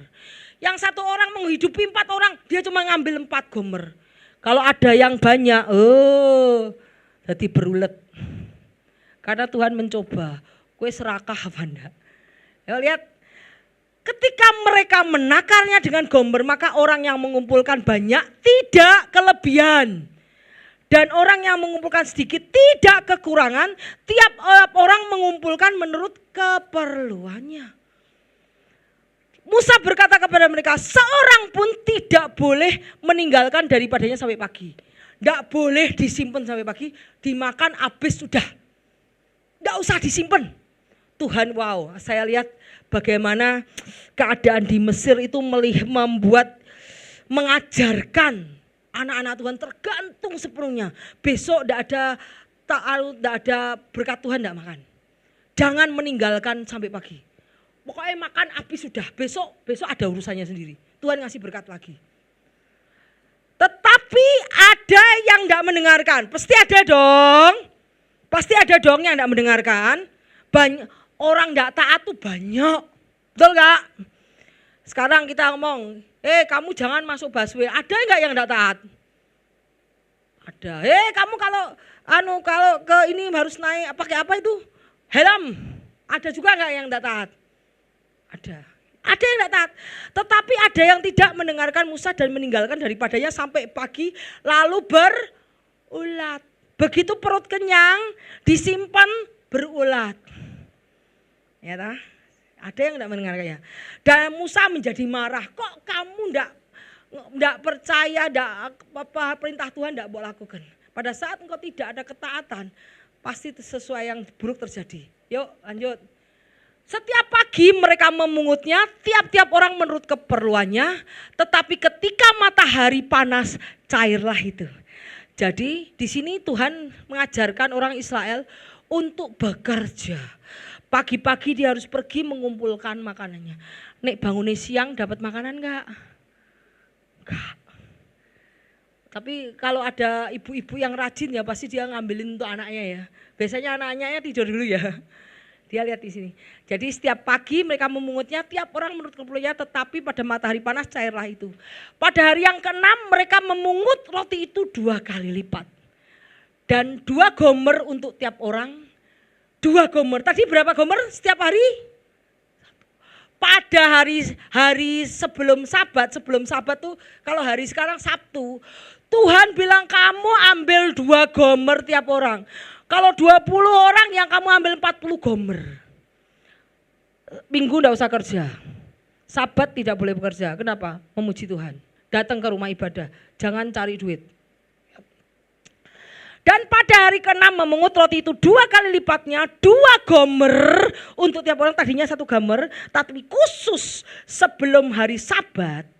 Kalau kita Sabatnya Minggu ya Sabtu, kamu mau 2. Memberitahukan, berkala Musa, inilah yang dimaksudkan Tuhan, besok adalah hari perhentian penuh, hari Sabat yang kudus bagi Tuhan, maka roti yang perlu kamu bakar, bakarlah. Apa yang kamu masalah dan segala kelebihannya biarkan di tempatnya, disimpan sampai pagi. Jadi khusus hari Sabat, roti disimpan sama pagi boleh tidak berulat. Tapi hari-hari sebelumnya roti disimpan berulat. Jadi berkat kita sudah ada ditakar oleh Tuhan. Ya. Kemudian mereka membiarkan di tempatnya sampai keesokan harinya seperti yang diperintahkan Musa dan tidaklah berbau busuk, tidak ada ulat di dalamnya. Selanjutnya kata Musa, makanlah pada hari ini sebab hari ini adalah Sabat untuk Tuhan. Hari ini kamu tidak mendapatnya di padang dan Tuhan tidak mengirimkan berkat di hari Sabat karena berkat sudah didobel Tuhan di hari sebelumnya. Jadi kalau ada hari Tuhan, lakukan hari Tuhan, karena kamu kalau hari Tuhan kamu cari berkat, kamu tidak akan mendapat apa-apa. Di dalam hari yang dikhususkan Tuhan, kamu mau lari-lari keliling, kamu tidak akan dapat prospek. Karena di sini Tuhan bilang bahwa pada hari Sabat Tuhan tidak akan menurunkan mana. Terus kemudian 6 hari lamanya kamu memungutnya, pada hari yang ke-7 ada Sabat. Roti tidak ada pada hari Sabat. Tetapi ketika pada hari 7 ada bangsa itu yang keluar mengumutnya, tidak mereka mendapatkan. Marah lagi. Kenapa kamu menolak mengikuti perintahku dan hukumku? Perhatikan, Tuhan telah memberikan Sabat kepadamu. Itu sebabnya pada hari ke-6 diberikan kepadamu roti untuk 2 hari. Tinggallah kamu di tempatmu masing-masing, tidak boleh keluar dari tempatmu pada hari ke-7. Lalu beristirahatnya bangsa itu di hari yang ke-7. Itu namanya God Providence, penyediaan Tuhan. Jadi kalau kamu ada hari untuk beribadah, tidak usah cari omset, kamu tidak akan mendapatkan apa-apa. Karena tidak ada roti di saat hari Sabat. Ya, yuk kita lihat. Hampir selesai, yuk kita lihat tanda-tanda cinta uang ya. Kita mempercayai diri sebagai pemilik harta. Menderita khawatir, tidak pernah puas. Tamak, timbun karena kamu takut seperti tadi menimbun. Kikir memberi, kikir untuk segala golongan sosial ekonomi. Kembangkan gaya hidup memberi. Hidup ini sementara, tadi bilang apa? Hidup yang sesungguhnya itu bukan sekarang. Hidup yang sesungguhnya itu nanti. Pada saat Tuhan memerintah bumi ini sebagai raja. That is the real life. Ya. Kemudian hidup ini untuk kesementaraan. Ini itu padang gurun. Tuhan lagi mencobai kita. Apakah kita semua layak masuk ke kerajaannya dengan dicoba di dunia ini? Kalau kita yang kemarin lulus ujian enggak apa-apa. Tuhan membiarkan bangsa Israel berputar-putar 40 tahun. Karena dia enggak lulus ujian. Yang enggak lulus ujian mati. Terus. Kita jangan berputar lagi ya di padang gurun ya. Udah saatnya kita direstorasi ya. Kemudian dunia ini rumahku, hidup di kesempatan dunia ini rumahku dan hidup semata-mata yang sesungguhnya kita diciptakan untuk kekekalan. Dunia rumahku dan hidup sementara untuk kekekalan. Jadi dunia ini bukan rumah kita yang sekarang. Tetapi pada saat Yesus datang memerintah sebagai raja, itu yang kita dibawa ke sana. Mengandalkan diri sendiri, kepintaran manusia, kita berdoa, kita harus mengandalkan diri sendiri dan kepintaran manusia. Kita tidak boleh mengandalkan diri sendiri. Terkutuklah orang yang mengandalkan dirinya sendiri dan terkutuklah orang yang mengandalkan orang lain. Kita harus mengimani pertolongan Tuhan, berjalan menurut firman Tuhan, itu tanda kita sedang tidak cinta uang, tapi mengandalkan diri berarti tidak memberi ruang kepada kuasa Tuhan. Menghargai manusia berdasarkan harta. Ayo, ada yang orang delok manusia berdasarkan dari bawah sampai atas. Atasnya Louis Vuitton, Hermes, terus pakaiannya, waduh, dari atas sampai ini cincinnya kalau jalan gini. Ya. Itu berarti kamu menghargai orang dengan uang. Kita sedang mencintai uang dan bukan Tuhan. Yakobus 2 ayat 10 membahas tentang iman memandang muka. Sebentar lagi ya, saya kasihin ya. Kita baca ayatnya ini. Saudara-saudaraku, sebagai orang yang beriman kepada Yesus Kristus, Tuhan kita yang mulia, janganlah iman itu kamu amalkan dengan memandang muka. Sebab jika ada seorang yang masuk dalam kumpulanmu dengan memakai cincin emas, pakaian yang indah, dan datang juga seorang miskin di situ dengan memakai pakaian yang buruk, dan kamu menghormati orang yang berpakaian indah itu dan berkata kepadanya, silahkan Tuhan duduk di tempat yang baik ini. Sedangkan kepada orang yang miskin itu kamu berkata, berdirilah di sana, duduklah di lantai ini dekat tumpuan kakiku. Bukankah kamu telah membuat perbedaan di dalam hatimu dan bertindak sebagai hakim dengan pikiran yang jahat? Dengarkanlah hai saudara-saudara yang kukasihi, bukankah Allah memilih orang-orang yang dianggap miskin oleh dunia ini untuk menjadi kaya di dalam iman dan menjadi ahli waris kerajaan yang telah dijanjikannya kepada barang siapa yang mengasihi dia. Tetapi kamu telah menghinakan orang-orang miskin. Bukankah justru orang-orang kaya yang menindas kamu dan yang akan menyeret kamu ke pengadilan? Bukankah mereka yang menghujat nama yang mulia yang olehnya kamu menjadi milik Allah? Akan tetapi jika kamu menjalankan hukum yang utama tertulis dalam kitab suci, kasihilah sesamamu manusia seperti dirimu sendiri, kamu berbuat baik. Tapi jikalau kamu memandang muka, kamu berbuat dosa. Jadi kalau kamu ngelihat orang kaya, waduh kaya ini, waduh silahkan, kaya.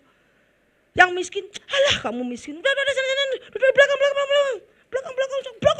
sekali. Itu kamu sedang berbuat dosa. Dan oleh hukum itu menjadi nyata bahwa kamu melakukan pelanggaran.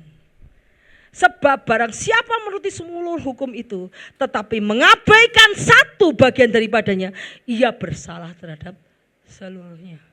Jadi kita harus tahu ya, jangan kamu hanya melihat wah orang kaya nih, wah orang kaya. Orang kaya aku bisa dapat sesuatu dari orang kaya, kamu hormati. Kalau miskin, alah miskin, sana miskin. Ingat ya, Tuhan berkata apa? Lebih diberkati memberi daripada menerima.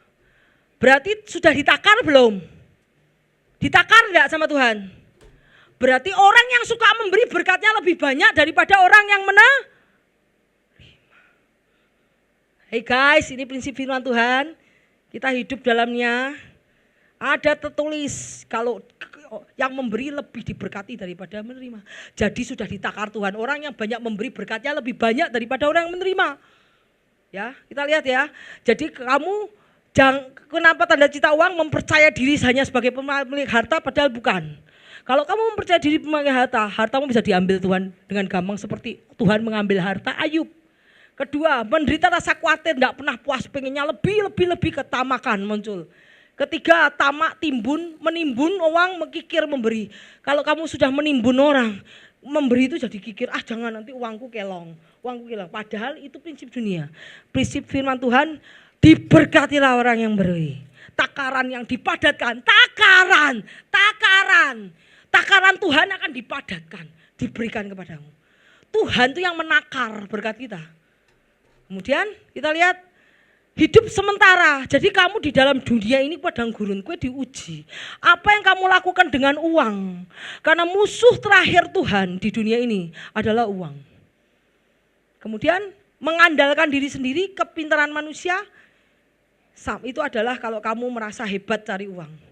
Padahal Tuhan bilang terkutuklah orang yang mengandalkan dirinya sendiri, kekuatan sendiri, dan terkutuklah orang yang mengandalkan orang lain. Dan ketiga, menghargai manusia berdasarkan harta. Ini ayatnya, uang adalah sesuatu yang riskan yang harus dibenahi di dalam diri kita. Karena musuh Tuhan terakhir adalah uang. Akibat dari cinta uang, jatuh tersiksa dalam berbagai cerat percobaan, nafsu, duka, menyimpang dari iman yang sejati, mengakhiri pertandingan iman dengan gagal. Kita tahu bagaimana murid Tuhan gagal masuk ke dalam keselamatan karena uang. Yudas Iskariot, janganlah kamu menjadi hamba uang, cukupkanlah dirimu dengan apa yang damu, karena Allah telah berfirman, aku sekali-sekali tidak akan pernah membiarkanmu, aku sekali-sekali tidak akan pernah meninggalkanmu. Sebab kita tidak membawa sesuatu apapun ke dalam dunia, kita pun tidak dapat membawa apa-apa keluar. Kalau kamu mati, uangmu kamu ambil, masukin peti semua, itu enggak mungkin. Anak-anakmu, keluargamu yang ngambilin uangmu. Kamu pulang, masuk dengan tangan hampa, pulang dengan tangan hampa. Dan sebab kita tidak membawa sesuatu apapun ke dunia, kita pun tidak dapat membawa apa-apa keluar.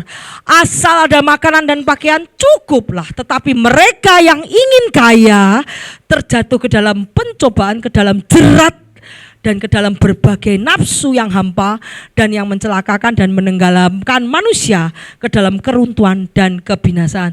Karena akar segala kejahatan ialah cinta uang. Sebab oleh memburu uanglah beberapa orang telah menyimpang dari iman dan menyiksanya dari berbagai duka. Dan mereka akhirnya kalau mereka memburu uang, apa yang terjadi? Mereka tidak diselamatkan oleh perak atau emas. Mereka pada hari kegemasan Tuhan. Dan seluruh bumi akan dimakan habis oleh api cemburunya. Sebab kebinasaan malah kebinasaan dahsyat diadakannya terhadap seluruh penduduk bumi. Karena Tuhan cemburu kepada orang-orang yang mengejar uang, bukan mengajar dia. Dan akhirnya Tuhan mencurahkan hukumannya pada hari judgment Tuhan. Pada hari Tuhan menghancurkan bumi, uangmu tidak bisa menyelamatkan engkau. Amin. Kita jangan tinggalkan sesuatu demi Tuhan. Tapi jangan tinggalkan sesuatu demi Tuhan, jangan tinggalkan Tuhan demi sesuatu. Ya, kita lihat kalau sudah orang-orang kalau sudah dikasihi uang di sini udah aku enggak lihat apa-apa. Kalau sudah disuap uang aku enggak mendengar apa-apa. Tapi kalau sudah dikasih uang banyak, aku enggak bisa ngomong apa-apa. Seorang hakim bisa enggak bijaksana, bisa enggak berbuat adil kalau sudah ada uang di situ. Ya, jadi jangan memburu uang karena semua berkat kita sudah ada takarannya di atas. Habis ini sudah selesai ya? Oh. Terakhir, bagaimana cara menerima restorasi dari Tuhan? Cara menerima pemulihan dari Tuhan. Satu, berdoa untuk pemulihan. Tuhan, aku mau berdosa, apapun yang menjadi kebanggaanku, kekuatanku, aku lepaskan untuk Tuhan. Aku mau surrender, hidupku, keluargaku, semua mau aku letakkan di bawah kaki Tuhan. Aku mau ikut hukum peraturan Tuhan. Mintalah Tuhan untuk memulihkan area dalam hidup Anda yang rusak, yang hilang. Baik itu kesehatan, hubungan, iman. Tuhan siap mampu memperbarui dan memulihkan. Tuhan sanggup. Areamu yang rusak, kalau engkau punya kekuatan apa rusak, sama diizinkan Tuhan untuk rusak, itu supaya kue kembali kepada Tuhan. Minta Tuhan, aku minta ampun. Minta Tuhan memulihkan area yang hilang, yang rusak, ya hubungan yang rusak, dan memperbaharui dan memulihkan. Kedua, percayalah pada waktu Tuhan. Pemulihan mungkin tidak terjadi dengan segera, tetapi waktu Tuhan itu sempurna. Percayalah kepadanya melalui proses ini. Percaya bahwa Tuhan bisa memulihkan yang hilang. Kamu akan diproses saat hatimu sudah benar-benar ground zero, titik nadir. Tuhan akan nolong kamu. Saat kamu masih punya kekuatan, Tuhan belum menolong kamu. Saat kamu sudah benar-benar zero, Tuhan akan nolong kamu. Dan dia akan memulihkan. Mintalah pemulihan. Kemudian percaya pada waktu Tuhan. Renungkan pemulihan di masa lalu. Ingatlah saat Tuhan memulihkan sesuatu dalam hidup Anda sebelumnya. Biar kenangan itu mendorong Anda memiliki iman untuk pemulihan di masa datang. Ada di tempat ini yang tidak pernah ditolong Tuhan? Atau tempat ini selalu ada pertolongan Tuhan? Ada? Kalau kamu pernah ditolong Tuhan, ingat kebaikan Tuhan masa lalu. Jangan kamu tidak mengingat. Ingatlah apa yang Tuhan lakukan dalam hidup kamu. Kalau dulu Tuhan bisa melakukannya, sekarang Tuhan akan melakukannya untuk kamu. Karena Tuhan Allah yang setia dan tidak pernah meninggalkan perbuatan tangannya. Ya, kemudian serahkan area yang hancur kepada Tuhan. Berikan kendali pada Tuhan area yang rusak dalam hidup Anda. Percayalah bahwa dia dapat memberikan kesembuhan, perbaruan di mana Anda mungkin merasa kalah atau putus asa. Jadi berikan area yang hancur. Kalau kamu hari ini sakit, tidak sembuh-sembuh, Tuhan, aku mau serahkan kesehatan kepadamu. Apa yang terjadi dalam hidupku terserah kamu. Kalau aku mati ya wis aku ya, yang penting aku mati dalam Kristus. Saat kamu mengucapkan itu, kamu tahu mujizat akan terjadi. Kalau engkau takut kehilangan kesehatanmu, ya, malah kau akan kehilangan. Tapi kalau engkau tidak takut kehilangan kesehatanmu dan kau serahkan kepada Tuhan, Dialah yang mampu. Saat kau berserah penuh pada Tuhan, apa yang kau lakukan baik Tuhan, Tuhan akan memulihkan keadaanmu. Dan kemudian jadilah agen pemulihan. Saat Tuhan memulihkan Anda, carilah cara untuk membantu memulihkan orang lain. Baik melalui doa, dorongan, atau hubungan, dukungan praktis, jadilah berkat bagi mereka yang membutuhkan pertolongan. Kalau ada di antara ini yang sudah melahir baru, aku dibentuk Tuhan, mengalami pertolongan Tuhan, ajar orang lain untuk mengalami pertolongan Tuhan. Ajar orang lain untuk mengenal Tuhan dan mereka juga dipulihkan. Seperti itu, kita jadi agen pemulihan bagi orang lain. Amin. Tuhan Yesus memberkati.